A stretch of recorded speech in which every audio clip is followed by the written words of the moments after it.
सभी को नमस्कार। मैं Vimal Kumar Yadav, assistant professor political science, government PG college Behror के यूट्यूब चैनल में आपका हार्दिक स्वागत करता हूं। आज हम चर्चा करेंगे सविनय अवज्ञा आंदोलन के बारे में, जिसे सिविल डिसओबीडियंस मूवमेंट भी कहा जाता है।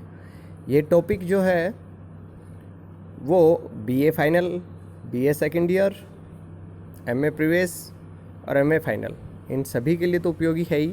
इसके साथ साथ प्रतियोगी परीक्षाओं के लिए भी ये बहुत उपयोगी है। कॉम्पिटिशन्स में भी इससे बहुत सारे सवाल आते हैं।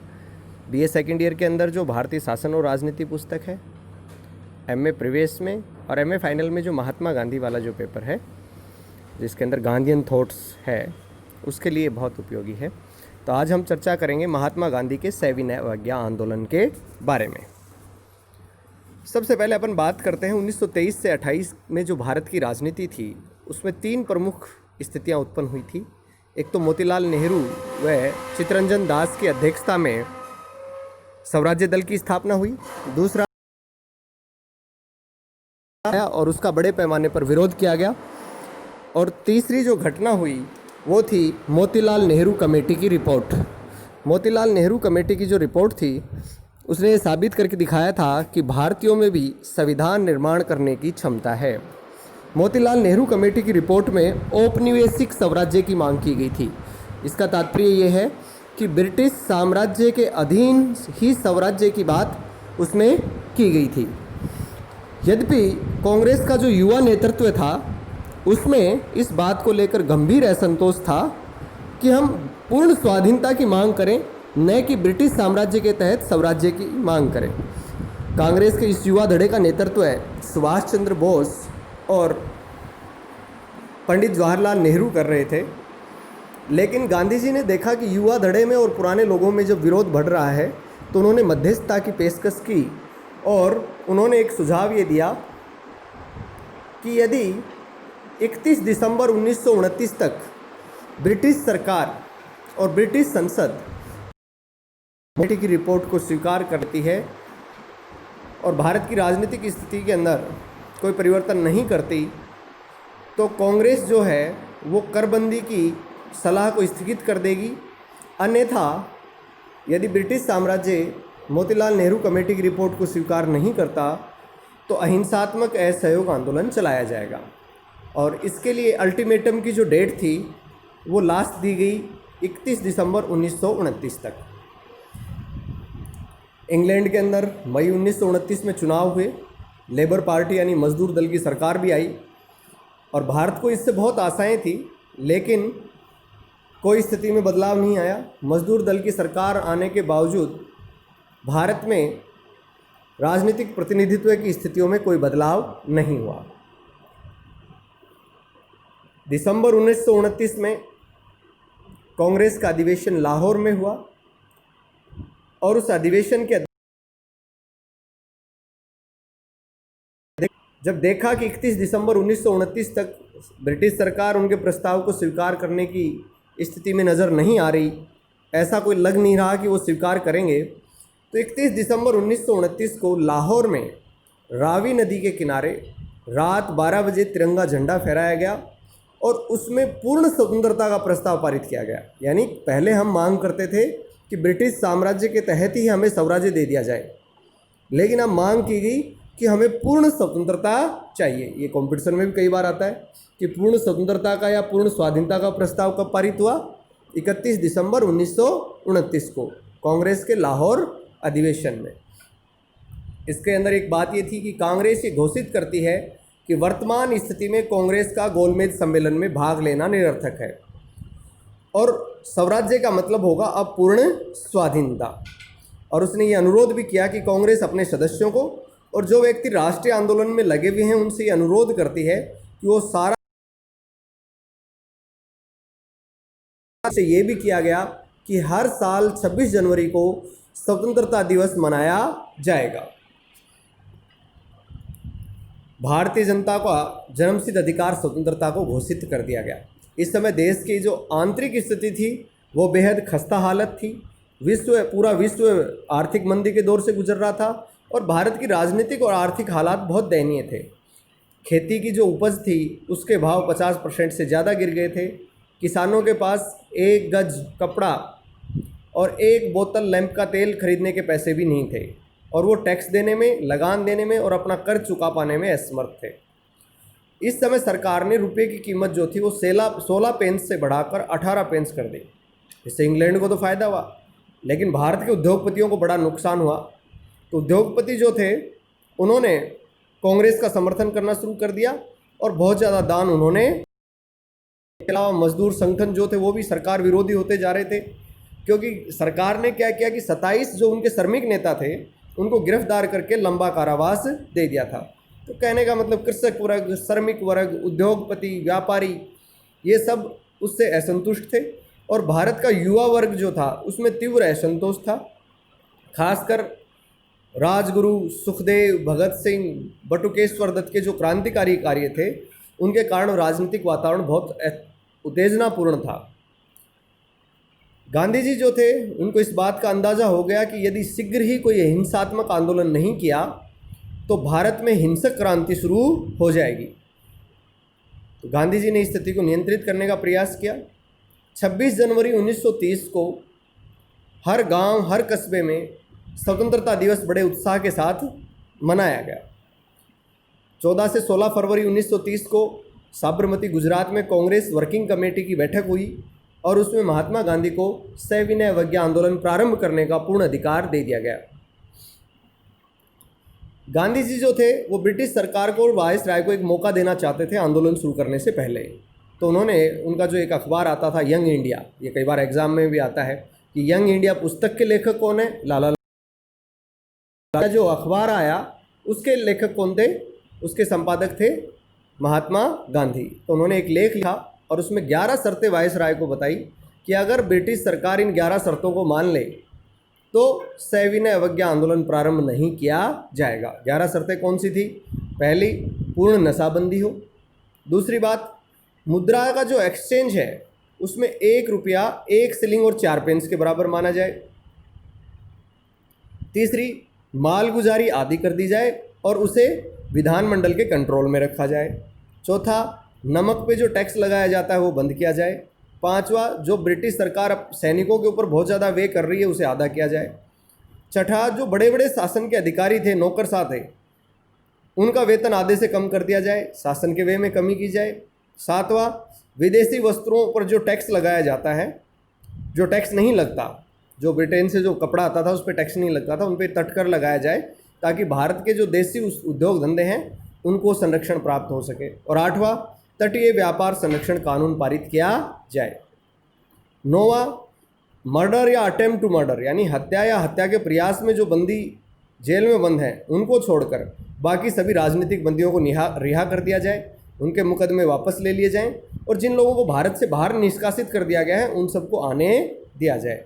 10वीं शर्त ये थी कि ये जो खुफिया पुलिस है इसको तोड़ दिया जाए। और 11वां, लोगों को सेल्फ डिफेंस के लिए, आत्मरक्षा के लिए बंदूक आदि हथियारों के लाइसेंस दिए जाएं। सरकार ने गांधी जी की ये बात तो नहीं मानी, उल्टा कांग्रेस के कार्यकर्ताओं को गिरफ्तार करना शुरू कर दिया और अब महात्मा गांधी के पास आंदोलन शुरू करने के अलावा कोई चारा नहीं बचा। गांधी जी ने आंदोलन के ढंग पर विचार किया और ये निश्चय किया कि वो सबसे पहले दांडी का जो समुद्र तट है उसमें बिना सरकार की आज्ञा के नमक बनाएंगे, क्योंकि उस समय नमक बनाने के लिए सरकार के परमिशन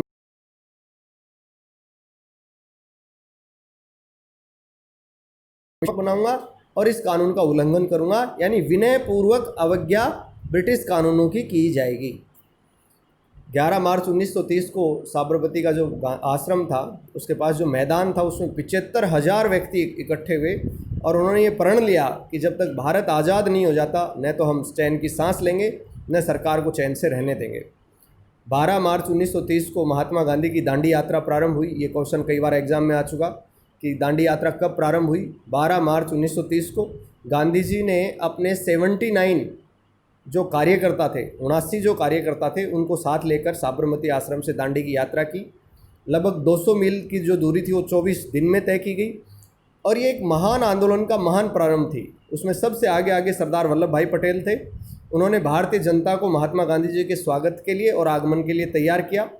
5 मार्च 1930 को दांडी पहुँचे और 6 अप्रैल 1930 को दांडी के समुद्र तट पर खुद नमक कानून का उल्लंघन कर उन्होंने सविनय अवज्ञा आंदोलन का प्रारंभ किया।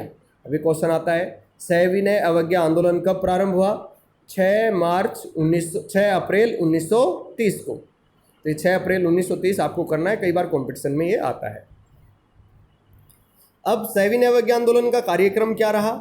महात्मा गांधी जी ने जनता से आह्वान किया कि गांव-गांव को नमक बनाने के लिए निकल जाना चाहिए। जो शराब की दुकानें हैं, अफीम की दुकानें हैं और विदेशी वस्त्रों की दुकानें हैं, उनके सामने धरना देना चाहिए। तीसरा, विदेशी वस्त्रों की होली जलाई जाए, हिंदू अपनी अस्पृश्यता का त्याग कर देवें। इसके अलावा स्टूडेंट सरकारी स्कूलों को छोड़ दें और सरकारी नौकरी से त्यागपत्र दे दें। आंदोलन बड़े पैमाने पर प्रारंभ हो गया। 4 मई को जब महात्मा गांधी जी को गिरफ्तार कर लिया गया तो इस कार्यक्रम में एक चीज़ और शामिल कर दी कि टैक्स मत दो, यानी ब्रिटिश सरकार को कर मत दो। आंदोलन पूरे जोर पे आ गया, सारा देश उसकी चपेट में आ गया। मध्य प्रांत में जंगल कानून, कलकत्ता में राजद्रोह सभा अधिनियम, इन सब का उल्लंघन किया गया। संयुक्त प्रांत, मध्य प्रांत, बम्बई, बंगाल, मद्रास, इन सभी जगहों पर लोगों ने नमक बनाया बिना शासन की अनुमति के, विदेशी वस्त्रों की होली जलाई, शराब की दुकानों के ऊपर धरने दिए, विदेशी सामान का बहिष्कार शुरू कर दिया और सरकारी नौकरी छोड़ने के गांधी जी के आह्वान पर 200 पटेल पटवारियों ने इस्तीफे दे दिए। सैकड़ों सरकारी नौकरों ने ऐसा किया। विद्यार्थियों ने कक्षाओं का बहिष्कार करना शुरू कर दिया और महत्वपूर्ण बात यह थी कि स्त्रियों ने भी बढ़ चढ़कर इस आंदोलन में भाग लिया। अकेले दिल्ली में शराब की दुकान पर धरना देते हुए 1700 महिलाओं को गिरफ्तार किया गया। जो गांधी जी को गिरफ्तार कर लिया गया 4 मई को, तो बम्बई में, कलकत्ता में और अन्य स्थानों पर हड़ताल शुरू हो गई। बम्बई के जो जीआईपी का कारखाना था और बीसीसीआई का कारखाना था, बीबीसीआई का कारखाना, उसके मजदूर काम छोड़कर हड़ताल में शामिल हो गए। पहले तो ब्रिटिश सरकार जो थी उसको मजाक समझ रही थी, आंदोलन का उपवास कर रही थी, लेकिन जब आंदोलन अपनी गति पर पहुंच गया तो ब्रिटिश सरकार भी हतप्रभ रह गई। उन्होंने लाठीचार्ज करना, गोलियां बरसाना शुरू कर दिया। जहां भी धरने, प्रदर्शन, सभाएं चल रही थी उनके वो तितर बितर करना शुरू कर दिया। धारा सना का दृश्य जो था वो बड़ा भयावह था।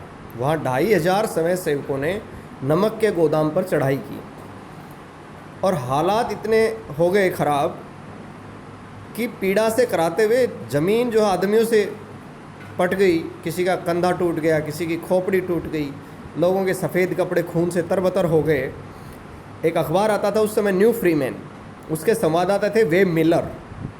उसने लिखा है कि 18 से 20 साल तक मैंने अलग अलग देशों में संवाददाता के रूप में कार्य किया, बहुत सारे उपद्रव, संघर्ष, लड़ाई, विद्रोह देखे, लेकिन जैसा दृश्य मैंने रोंगटा खड़े करने वाला धारासना में देखा ऐसा कभी नहीं देखा। यानी कई बार तो दृश्य इतना मार्मिक होता था कि मुझे आंखें हटानी पड़ती थी, लेकिन स्वयं सेवकों का जो अनुशासन था वो इतना आश्चर्यजनक था कि गांधी जी की, ऐसा लगता था जैसे गांधी जी की हिंसा को उन्होंने घोल कर पी लिया हो। बड़ाला में भी ऐसा हुआ। छात्रों का पीछा करती हुई पुलिस कक्षाओं में घुस जाती, लाठियाँ बरसाती और एक साल में 90,000 लोगों को जेलों में ठूस दिया गया। महिलाओं के साथ भी बड़ा बर्बरतापूर्ण व्यवहार किया गया। पूरा देश जो था वायसराय के शासन के अधीन ला दिया गया। बहुत सारे दमन वाले कानून जो थे, दमन मूलक कानून, वो लागू कर दिए गए। लोगों की प्रॉपर्टी छीन ली गई, नीलाम कर दी गई, गांव के गांव उजाड़ दिए गए। लेकिन कई जगह हिंसक कार्रवाई भी हुई, जैसे सोलापुर में थाने को जला दिया गया, चौकीदारों को मार डाला भीड़ ने। इसके अलावा पेशावर में तो 24 अप्रैल से लेकर 4 मई तक अंग्रेजी सरकार ही नहीं रही। कहने का तात्पर्य यह है कि कुछ जगह हिंसक घटनाएं हुई, बाकी सभी जगह आंदोलन जो था वो शांतिपूर्ण रहा था। तो कहने का मतलब यह है कि इस आंदोलन में